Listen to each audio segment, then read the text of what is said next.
Hey, welcome back to Rooaak. I'm your host, Frederick. Hey, do you guys remember when I did this disaster go bag that I had? And went through it. It was 2 different videos. I hadn't gotten into that thing in 10 years-ish. And so I said to myself, oh, this is so terrible. I'm so embarrassed. You know, you're supposed to be sort of prepared for life, and this is where we're at. So I did my first video on the jute rope here that you guys can go back and take a look at. This one is kind of interesting how I put this one together. So you guys can go and look.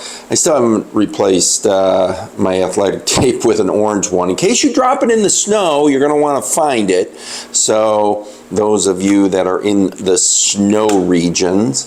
But now we're going to take a page from whoever that was. We're going to build it back better. We're going to build back our firebox better. So it was a disaster before. So this here, let's get into it. This here is just a plastic waterproof box. Has a gasket here that makes it waterproof with the dog's hair all in it, of course. But I've analyzed just about everything in here to make sure that it is what you really do need. And I think it is a great box. Remember, if you guys have ever been hunting, we've all gone to deer camp, and we've all been in places where it's absolutely freezing outside, and you come back and you're trying to start a fire, and the best way to do it is obviously charcoal lighter fluid and light her up. But if you had to go the hard way, the long way, which is not, you know, having a gallon of charcoal lighter fluid to get wet wood going, your hands don't work too well. Your fingers don't work too well when they're frozen. As well as, what if you have hypothermia? Yeah, that's not so good. So what you want to build is the absolute easiest way that you could ever build a fire in cold situations. So, you know, if it's warm out, do you really need a fire? Yeah, you might, but it does bring attention. So if you're trying to be stealthy, you don't want that, you want a Dakota fire. You want a Dakota hole. That's what you want if you're trying to be stealthy. But you've got to have the ability to make a fire in wet conditions. That should be your mindset, period, immediately, period. You've got to make it. You have one chance at making this right, or potentially you lose. You will, and you're not a loser. We are not losers here. You are prepared. You are a prepared fighter. That's what you are. Yeah. So remember the words, I can. And what's interesting is I did I was in a advertisement once, a commercial on television that actually, those were my very words, I can. So let's get into it, okay? So I can, we can, you all can, we're going to go. So yours might be a little different depending on where you're at. So I did make the jute rope. This thing lights incredibly well. It's charred on the end here already, so it just takes a strike by a ferrocerium rod, or you know, even a lighter, or, you know, a little magnesium here, and that thing, baby, that thing lights up. What's interesting about these, I don't know if you can see the glisten on this, but I put this in a pot of wax, a bunch of this. You can even see wax that's just kind of built up on this bad boy right here. Am I in the camera? No, I'm not. So right there, wax is all over that thing.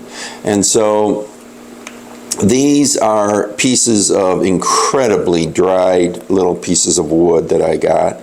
And like I say, I infuse them with wax 3 times. So they're, so this right here is compressed, I guess like sawdust in a sense, that also has wax on them. So I put that in here. I've got my magnesium stick. and striker there. So magnesium is incredible. Magnesium, few shavings of magnesium, and it lights extremely well. So you've got the magnesium fire starter and the ferrocerium rod that's attached to it, and the striker, and it strikes worry-free. So even when it's wet, this will light. So I had a couple different lighters in here. I even had some waterproof matches that's in here. This is not going to go back in here because my go bag, I want it to be very light. So I have some ways to light here, even wet. And so what's going to go in here is, yes, I am putting a Bic type lighter. This one is called Scripto or whatever. So that's full. So I am going to put that in there. And then what I did is I put some of this dried tinder in a plastic bag. I don't know if you guys ever make your own plastic bags, but it's a lot cheaper. You just heat up a knife and then you cut it to, you just cut it whatever way you want it. And so this is just a freezer quart bag that I make this size. And what I did is got some of the old makeup wipe removers. I peel them back into two, and then I put a glob of Vaseline in the center of it, and then I put them back together and rub them around in my fingers. So I think there's 4 or 5 of them in here, which if you pull it apart with all the little fibers of the cotton that's infused with Vaseline, you would actually have double that in the ability to start fires. So that would give you 8 easy, and then of course all this other. But this is this right here, just kind of cut up into some little shavings, smaller. So we're going to want to get that started first with the cotton, and then we can put some of the, and we build back better. So this is going in here as well. It's in a plastic, so it's kind of double. And that's just because I don't want the Vaseline to go all over everything else, you know, in your hands. So that's my first. Of course, the dog is going to start barking. Why not? So what's interesting, we're going to work through the dog. Hey, Sam, enough. So really what I used to have is all of this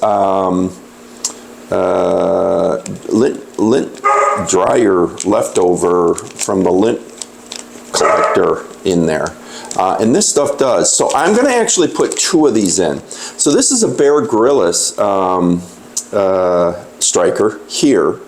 And I did put some of this other stuff in here as well. Some of this wood and some of this compressed wood in here. And the reason why I'm going to do 2 in my go bag, and I think that's really important, is that if you have a buddy or two or somebody that is going one direction and you're going another direction, you don't want to split this up. This is yours. This is proprietary to you. This is the sacrificial lamb. You can give this to somebody else and they can start fires with this. So I did the same thing. I did a quart bag, made it myself. And they're going to be able to start their own fire if you guys get separated or you're going a different direction. So remember, the old military saying, 2 is 1, 1 is none. So if this is compromised, I do have this. So what happens if this gets soaked or fails or I lose it? In another zipper pouch in the pack will be this. And again, this gives me the ability to start a fire as well. Now, in my go, I mean, I guess I could put these in there, these waterproof matches. But remember, ounces is pounds in your backpack, and we're going to try to make this incredibly light. So I may use this, I may not put it in that bag. But these are waterproof matches, again, in a sealed container. Now, in my car, so we'll put that right there, and we'll put this here. So in my car, I have a Well, you have your go bag, but then you have your auxiliary bag, and it's a bigger bag. I haven't gone through that yet. It's probably been 10 years as well. But I'm going to put the rest of my, and I know this is all gnarly looking, but I have these sticks that I infused with wax, melted wax, all in this, as well as big hunk of lint from the dryer. And so this, although I don't have a fire ability in this, I probably should put a lighter in here as well as a striker in there. That would not be a bad idea. So you've got 3 places that you can have fire from. Remember, hypothermia, frostbite is not a good thing. And you can actually get hypothermia if you're wet. Like, if the temperatures are like in the 50s and 60s, oh, you're done. I mean, as you get older, you lose your antifreeze, and you are absolutely done. You have to be able to start a fire, stay warm without it. And you know, there's something else which is really kind of interesting about fire. It kind of warms your soul. It kind of does. If you can, if you're like all depressed and cold and you're hoofing it and you've been on the road for miles, and then all of a sudden you're able to have a nice fire, I mean, it just kind of changes everything about you. And you know, here at Ruach, I always have a little bit of a scripture for you. So in James, in the Bible, James 3, it says the tongue is also a fire and it can create all kinds of evil. So guess what? Even when we're stressed out in an event, maybe the old, and I know, don't get all worked up, the SHITF PG, whatever it's called, event, you still want to be kind to your other people and brethren and party people and those around you. You still want to be kind, because kindness actually soothes the soul as well. So you got the fire and you got the kindness, and you go from there. So, okay, so hopefully this helped. We're building back the go bag little by little, and we're thinking it through and working it through, and we're going to make videos along the way. So, okay, guys, that's it for today. So we've got a couple different ways to do this, and we will put that in there. So be well. Have a great day.